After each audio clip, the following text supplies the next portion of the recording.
In many ways, New York City is the most important city in the world. Its political and economic weight surpasses that of many of the world's countries, and when it was attacked in 2001, the world literally stood still. Despite all of this, New York City is in fact just a city. But what if it was a country?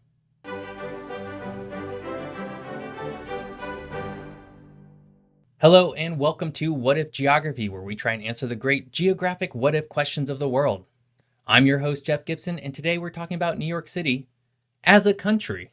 It might seem like a silly concept for a city to be its own country, but this was actually not without precedent. The concept of a city-state is not a new one.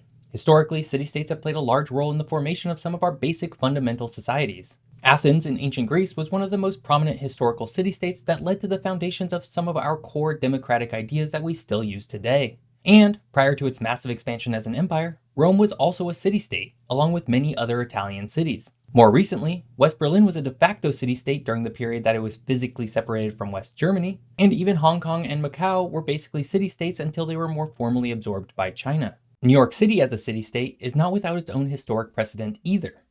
Founded in 1624 by the Dutch and originally named New Amsterdam, New York City existed for much of its first few decades as a city-state with no real territory beyond its walls. Its distance from Europe meant that, for all intents and purposes, it was its own country with its own government and a dominion that extended only as far as the city itself. Today, there are currently 3 existing city-states: Vatican City, home of the Catholic Church and Pope; Monaco, a small principality in southern France; and Singapore, which was forcefully expelled from Malaysia in the mid-1960s. Though these are the only official city-states in existence today, wherein the city encompasses the totality of the land, there are dozens of microstates in existence as well, which sort of act in a similar manner. Many Caribbean island and Oceania countries would fall under this definition, as well as the European countries of Liechtenstein, San Marino, Malta, and Andorra, each of which is smaller in total area size as Singapore. Even Washington, D.C., the current capital of the United States, acts in some capacity as a city-state, even if it's not an officially recognized state. New York City is the most populous and economically powerful city in the United States. If any city were able to make it as its own country, it would almost certainly be New York City. But before we explore what this might look like more specifically, if you're enjoying this video, now would be a great time to subscribe. More great geography and what if country videos are just one click away. The country of New York City would mirror the boundaries of the city we know today and would comprise the same 5 boroughs that currently exist: Manhattan, the Bronx, Queens, Brooklyn, and Staten Island. For the purposes of behaving more like an actual country, these predefined boroughs would, in essence, begin to act more like provinces within the country of New York City. In some ways, this would restore the identity of being a Bronxite or a Brooklynite in a way that hasn't fully existed since those areas became part of the much larger and more culturally dominant New York City. Additionally, New York City's current borders would make for pretty convincing country borders as well. The current city is almost entirely surrounded by water except for its most northern border with New York State. This would allow for a relatively easy series of border checkpoints at various bridges and tunnels for movement between the United States and the country of New York City. In fact, the only other area that would share a land border would be with the remainder of Long Island. Given that Long Island is, well, an island, likely means that any border entry point would be minimal, as most people entering New York City by land would be approaching from the north and west. Compared to many of the United States' other major cities, New York City's natural land formations seem to make it pretty easy to be its own country. The city of Chicago, for example, would basically need to build a wall entirely around itself or allow for the free movement of people across its borders. Of course, New York City would be one of the smallest countries in the world based on total area size. New York City currently takes up just about 300 square miles of land. This would make it the 187th smallest country in the world, just below Malta, the smallest European Union member state, and Maldives, the archipelago country southwest of India. In North America, however, New York City would actually be closer in the middle in terms of overall size. This is because of the many Caribbean microstates that currently exist. New York City would be the 17th smallest country in North America between Trinidad and Tobago and Dominica.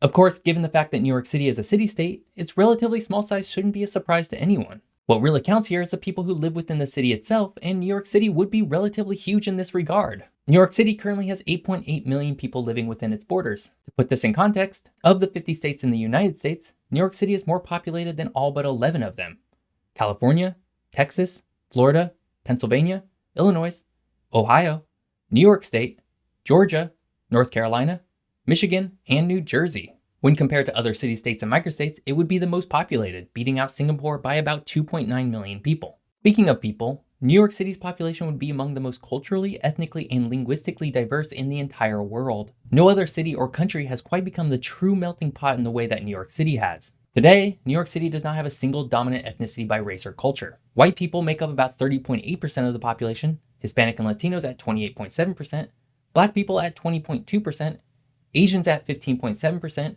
and Indigenous Americans at 0.2% of the population. Approximately 37% of the total population of New York is foreign-born, making English a dominant language of the city, but by far the only one spoken. Speaking of cultural groups, New York City is also home to one of the largest populations of Jewish people outside of Tel Aviv, Israel.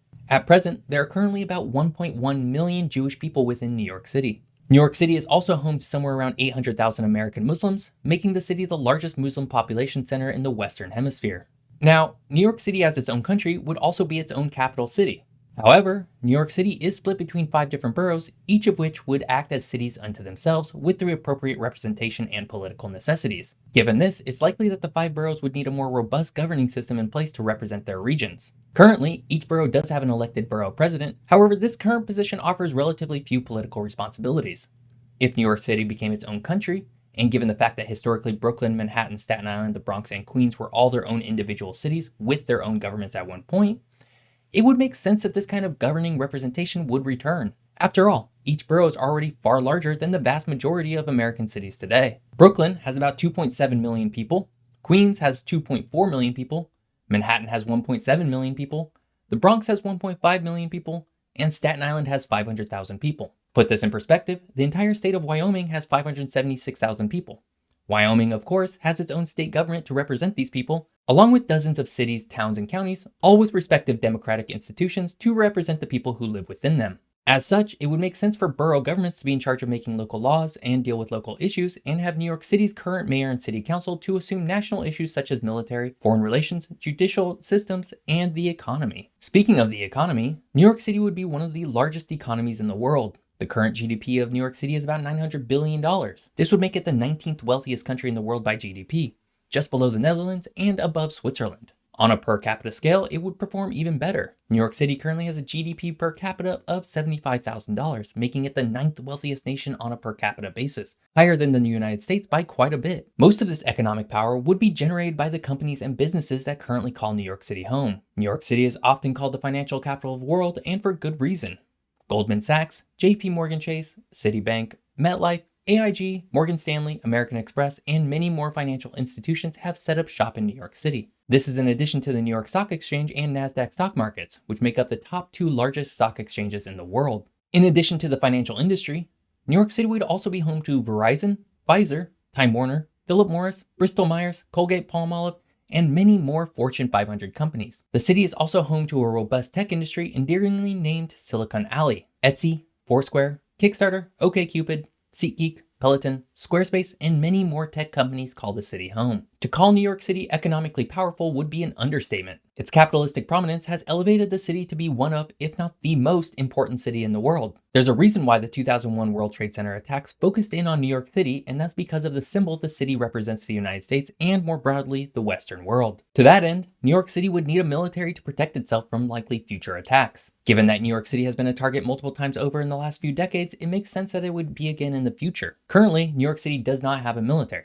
That said, it does have one of the largest police forces in the world with about 35,000 uniformed police officers. While not a military force, the current police department would likely continue to enforce security within its borders. For external purposes, the country of New York City would likely need to invest in some of its own military equipment for an appropriate Navy or Coast Guard and an Air Force. If we use Singapore as an example, New York City would be capable of fielding a military of around 70,000 active troops across all of its military divisions. This would include fighter jets and some light naval vessels. To put this in perspective, Canada, with about 38 million people, only has about 70,000 active troops itself, and the United States has about 1.4 million active troops. Given its proximity to the United States and assuming good relations, New York City would likely be relatively safe from most external threats. Any force for New York City would likely be highly specialized around counterterrorism rather than protection against other countries. New York City would instantly become one of the most important countries in the world. It would certainly be the most important city-state and would further cement itself as the world city. In many ways, New York City becoming its own country makes a certain amount of sense. Global institutions, such as the United Nations, are already headquartered there, giving the city a global presence that very few countries currently enjoy. I hope you enjoyed today's episode. If you did, please subscribe to my channel. You can do that here. And if you want to catch more of my videos, you can do that right here. Thanks for watching. See you next time.